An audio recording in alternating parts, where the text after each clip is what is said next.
Hello, so today I'm going to take you through the draft of a will. Of course, a will is the instrument by which a person makes their final wishes, which would take effect upon their death. So we have the commencement, which simply would read, "This is the last will of me." That's the commencement clause in a will. In some drafts, you could see it drafted as, "This is my last will." That's also works. So this is the last will of me. That's the commencement clause. And then we have the parties clause, where you now have the particulars of the testator. Mr. So-and-so of so-and-so address. And of course, giving the designation of testator. And then the date clause comes next, made this dash day of dash. So that is the introductory part of a will. Commencement clause, the parties clause, and the date clause. Now, the next clause that typically follows after is the revocation clause, because the testator may have made some earlier testamentary instruments or wills and would wish to revoke them. And so the revocation clause simply reads, "I revoke all previous testamentary dispositions made by me."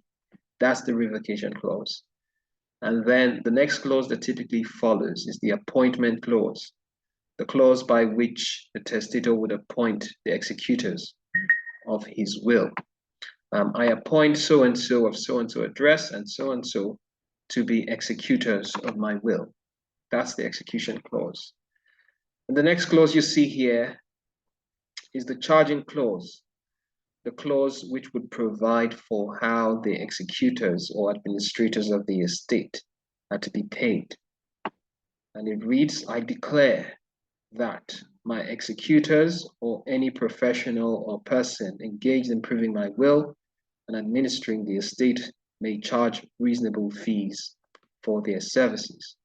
That's a simple way to draft that clause, the charging clause. Okay, so we've seen the first three clauses, the revocation clause, the appointment clause, where the testator appoints his executors, and then the charging clause, where he now provides for how the executors are to be paid. Now, the clauses that follow after now are the gift clauses, where the testator now starts to leave instructions for different gifts to be given to different beneficiaries. So in clause 4, for instance, you can see that I gave to my daughter so and so and so. And of course, the type of gift we have there is a specific legacy. Clause 5, I gave to my driver so and so. I gave to my son. So all the clauses that follow from 5, clause 5, up to 11 are all gift clauses. In 11, you can see he says, I give the remainder of my estate to my solicitor, BC Balogun of BC Balogun and co-solicitors Kaduna. And of course, that's a residuary legacy, a residuary gift. So that's a gift of whatever remains in the estate after the debts have been paid and the other gifts have been disbursed. And after the gift closes, we now come to the concluding part of the will, where we have the execution and attestation. And before that, of course, we have the testimonial, where the testator now says, "In witness of which I, so and so, have executed this will in the manner below, on the day and year first above written." And then we have the execution clause now that says signed by the testator. Now remember that there would be 2 or more witnesses present for the execution of the will. So it says in the joint presence of us and each other. So that's talking about the 2 witnesses in their joint presence and in the presence of them and the testator, who in his presence and that of each other have subscribed our names as witnesses.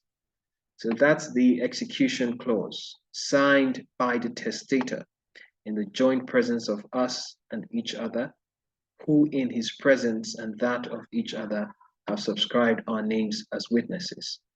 And then you leave the space where the testator signs. So you can see here, testator will sign, and then beneath the testator's signature, you now have the witnesses provide their particulars and sign. And that is the way to draft a will. Pretty straightforward. Again, after the introductory part, you just have the revocation clause, the appointment clause, and then the charging clause if necessary. And then your gift clauses are what follow next. After your gift clauses, you have the testimonium and then the execution and attestation clauses. So I hope that's been clear, and at least you have a good idea on what it takes to draft a will now. So I'll see you some other time. Bye for now.